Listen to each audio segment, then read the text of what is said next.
Recording in progress.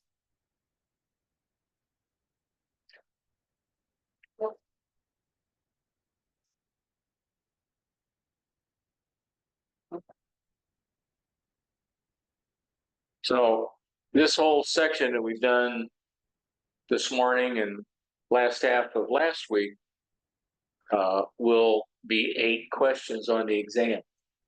So there's a good chance you get an op amp or you're gonna get and a couple of those others where there was multiples about the same thing, pretty good chance you get one of those. Guarantees are good life or death taxes. So let's talk about types, a little bit about thermal drift, microphonics, some digital frequency synthesizers, which is essentially a digital control oscillator. And really phase lock loop type, and then some very high accuracy ones, which are basically thermally controlled or GPS disciplined or something like that. So they're a very fundamental thing for a radio. You have to have, you probably can't have a transmitter receiver without an oscillator, even if it's done digitally within a chip.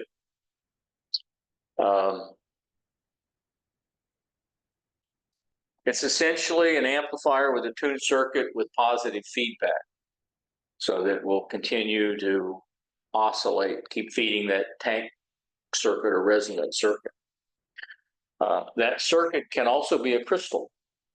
Doesn't necessarily have to be a capacitor inductor, because if you remember last week when we defined what a crystal was, you know, that RLC with a parallel C, that's a resonant parallel circuit. And whether it's the RLC or the crystal, that's what determines the resonant frequency in the oscillator.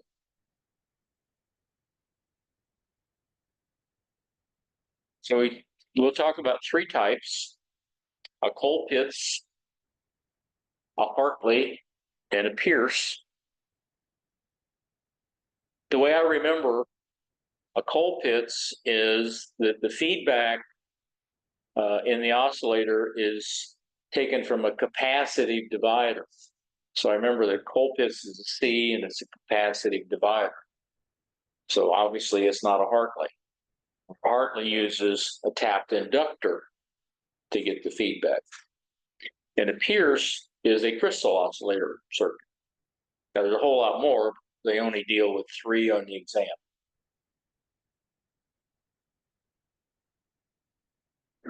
So what are the 3 oscillator circuits used in amateur radio equipment? You read ahead. You read ahead. Here's a typical Colpitts, and you see the feedback circuit over here, where you have these 2 capacitors in series. So it's a capacitive voltage divider. So the base of that transistor is getting half of this waveform, and the other half is there on the on the collector. The Hartley is very similar, except we have a tapped inductor. Same kind of deal, really. There's 2 faster relationship on Hartman's thing. Race inductors are Henry's. Oh, Henry's, yeah, that's a.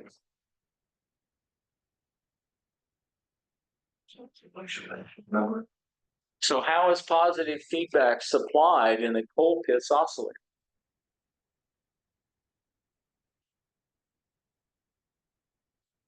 In a Pierce oscillator, the feedback is supplied through a quartz crystal. And you have to remember that you've got to put a external capacitor, depending on the manufacturer's specifications for Every crystal, they will tell you how much external capacitance you need for it to resonate at that specified frequency. To use different values, or say a varactor, you can actually shift the frequency a little bit of a crystal. But that's not on the exam. But it's simply the crystal is the feedback element. Okay. That was an easy one to remember. So how is positive feedback supplied in a Pierce oscillator?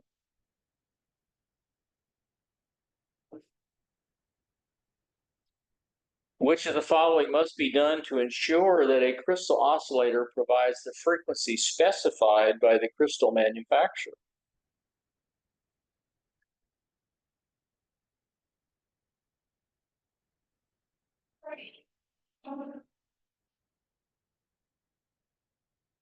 If you want the frequency it's supposed to be, you have to use the capacitor they tell you.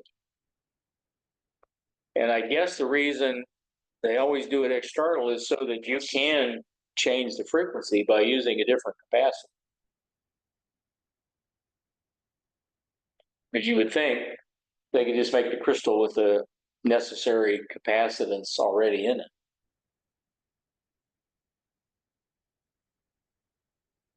Okay, if it's an LC oscillator, you can have frequency drift due to temperature.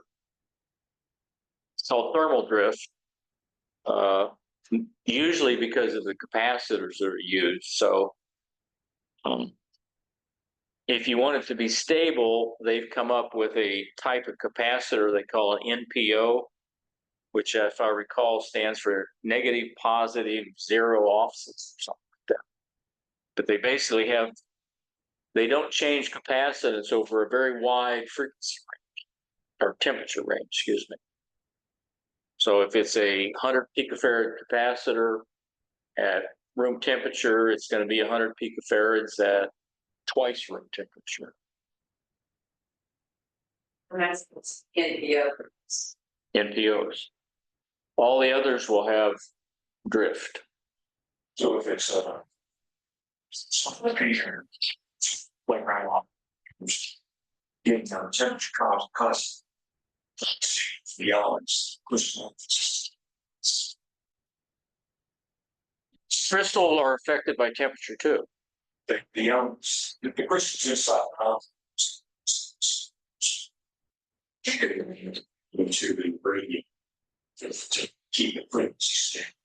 Right. Our mouse goes on the same temperature. A lot of things to keep the Peter stable at frequencies. So, yeah. So in this case, we're really talking about NPO capacitors used in a LC. Good. Okay. But you would also want to, the parallel capacitor across your quartz crystal, you would really want that to be an NPO also. Otherwise, it's going to affect the frequency of the crystal as temperature changes.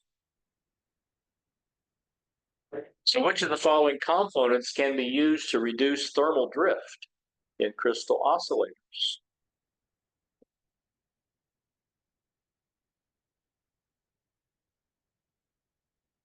Low hanging. That's Okay. for sure. Okay, another problem you can have is called microphonics, where vibrations can affect some of the components, the crystals, inductors. If you had variable capacitors, that was a big problem with the mesh plates where you rotate them. So, even the solid state stuff can be affected a little bit by vibration. So one of the cures is to mechanically isolate your reference oscillator as much as possible so you can eliminate actual vibrations getting to the oscillator circuit itself.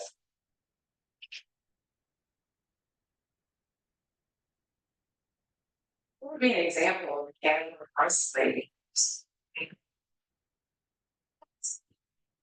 it vibrated. He usually mounted it when on some kind of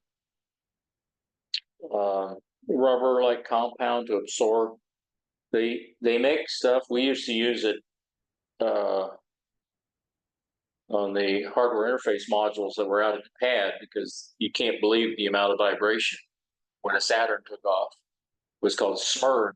It was, can't remember. Some kind of something dampening material, but it was especially made by, I think, GE, vibration absorbing material that we use between the circuit boards to keep them from vibrating too much, packed it in there, something like that, something that would absorb the vibration. Huh? No, it could happen in your base station. You got you got your rock and roll station cranked up. Sound on the table. I mean, how, like, you know what I mean? It's like, how often is it like? Well, you're right. Yours. Yeah. And vibrate. Yeah. And it's trust. To me, it seems like a nit, but it's on the exam. So just like.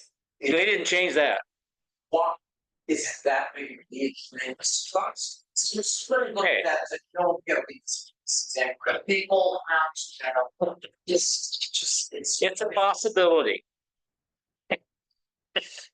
small business. Yeah.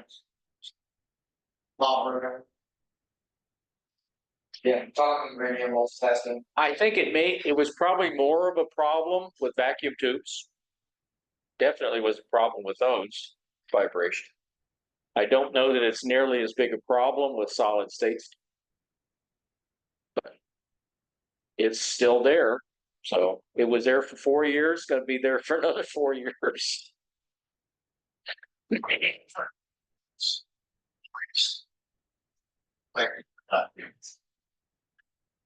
Well, it's like in college and engineering, all the stuff I learned, I didn't use 90% of it. Now I'm having to relearn some of it. How can an oscillator's microphonic responses be reduced?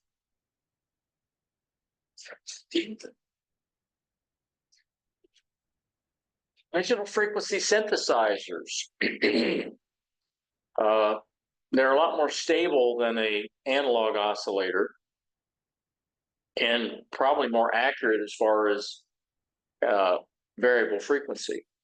You can do them essentially down to increments of 1 hertz or portion of a hertz frequency.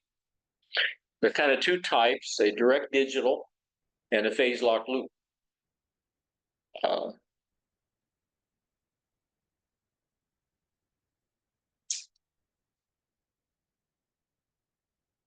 In a direct type, it's really like a counter with a little lookup table that's usually in a ROM or a PROM, or it could be entirely in a microprocessor memory. You're just storing a table of values, and you step through those, and each value in there that's stored represents the amplitude that you want for that particular waveform at a particular degree of phase. So you start off at 0, and let's say you went in one degree phase increments, so you'd count 360. So every one of those counts would address a different area in memory and have a different amplitude. And you can have multiple waveforms stored. If you wanted a square wave, you wanted a sine wave, you wanted a triangle wave, you wanted a weird wave, you can have all those different waveforms stored with what the amplitude is for each one of those samples. And then the circuit just steps through those, and then you convert it back to analog with a digital analog converter. Put a filter on it to get rid of the steps. It's a fairly simple circuit, and you can generate essentially any kind of waveform that you can imagine.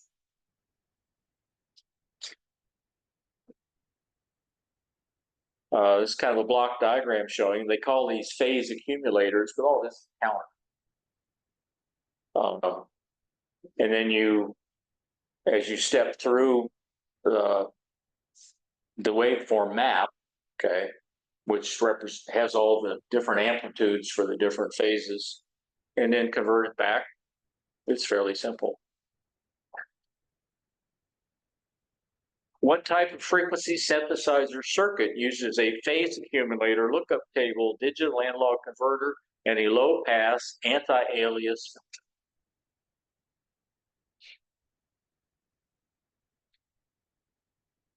Amy? What information is contained in the lookup table of a direct digital synthesizer?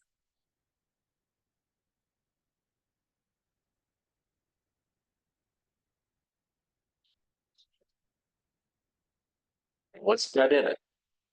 Amplitude, right?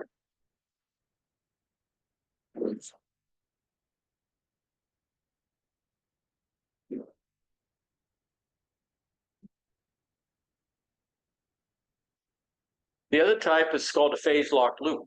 It's a little more complicated. It's really a little servo loop where in the simplest form, you're going to compare the phase of a signal with the phase of a reference. And you can put digital multipliers and dividers in there to get to multiply the reference frequencies that you're going to compare. But essentially, it's going to compare the phase of the two signals and give you an error signal depending on how much difference there is in phase. So it's going to adjust, circuit's going to adjust until it gets essentially zero error signal. And they're also used as FM discriminators because that error signal is tracking the phase difference, frequency difference. Here's a kind of typical block diagram of one where we have a 10 megahertz reference oscillator, and we divide it by some value, in this case, dividing it by 10, getting it down to 1 megahertz. Probably because a 10 megahertz is easier to come by than a 1, maybe more accurate. Going into the phase comparator. And we're looking at the output, which is error signal. I'll have a low-pass filter on there so you don't see any of the high frequency changes. And that varies the frequency of this voltage-controlled oscillator. We can divide that by a value which is, in essence, multiplying the output frequency. So the larger the division is, okay, the higher the VCO frequency is to get this back to 1 megahertz, which is what you're feeding into the phase comparator. And you can program those divider networks, okay, to get essentially whatever frequency you want. And a lot of times they will have an odd division over here on the reference so that you can come up with some odd output frequency based on the ratio of the M and the N dividers.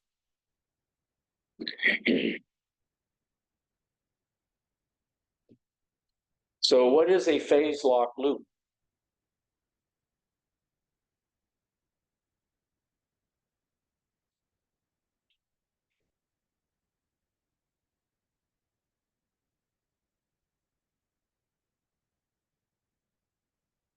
What can you throw out? you know it's a servo loop, so it's got to be what, alpha or Charlie, right?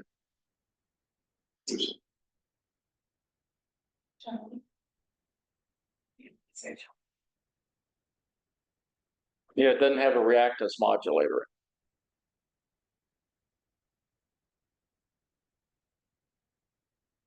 Which of these functions can be performed by a phase lock loop?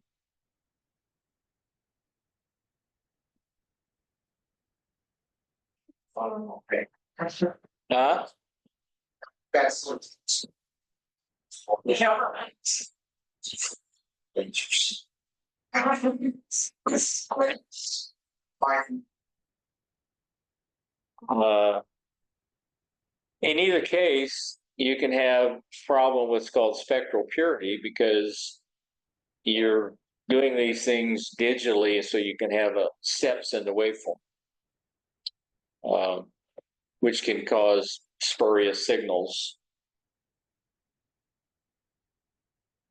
There's an example of thing they call the measurement of the goodness for a direct digital synthesizer. And you can see some of these spurs. And the idea is to keep them, this is what, 40, a little more than 40 dB down, which I think is what the new spec is for amplifiers, radios, like 42 or something like that. Yeah. 35 or 38.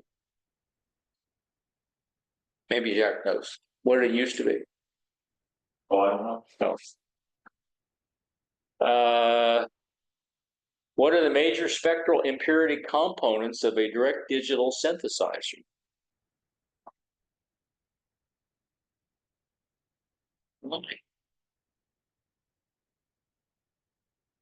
Okay, for a high accuracy oscillator, particularly in the microwave range where you'll use a frequency multiplier because you can't get an oscillator at that frequency. So you use what's called a frequency multiplier, which is a amplifier that's resonant at a harmonic of the frequency. So you can get a multiplication of 2 or 3 usually. You see those in FM transmitters. They will usually generate the fundamental and multiply it up by 2 or 4 or 6. So since you're multiplying it, any inaccuracy is going to get multiplied. So you want it to be as accurate as possible. One of the ways is to use a GPS signal as a reference. And they call those GDOs or GPS disciplined oscillators, or you're syncing it to the 1 hertz GPS. That's another phase lock loop type. That is actually for timing. Yeah. Because, the GPS signal is a cesium beam clock that's accurate to umpteen decimal points. So if you lock it to the rising or falling edge of that 1 hertz pulse, then it's going to be very accurate.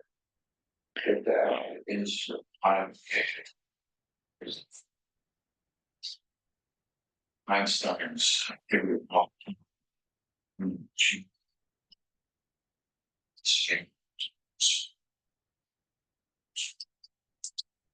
Or you can use your own rubidium stabilized reference oscillator. Probably not something an amateur would have. Huh? You got. Yeah, I won't have. Or you can use a temperature controlled, they call it high Q dielectric resonator. Sometimes these are called TX or TCXOs, or a temperature compensated crystal control oscillator. And you can actually, they're not that expensive. They come in a small package like a regular, a little bit larger than the crystal oscillator. And they're very stable over temperature.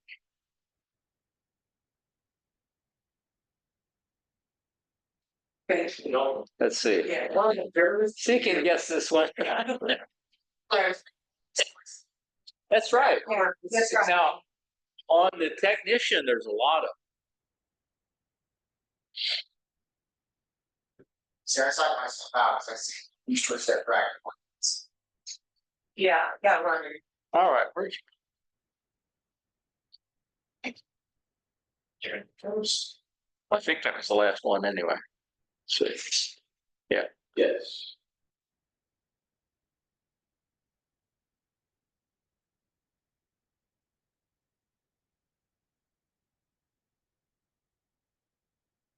Okay, so now So. we can start on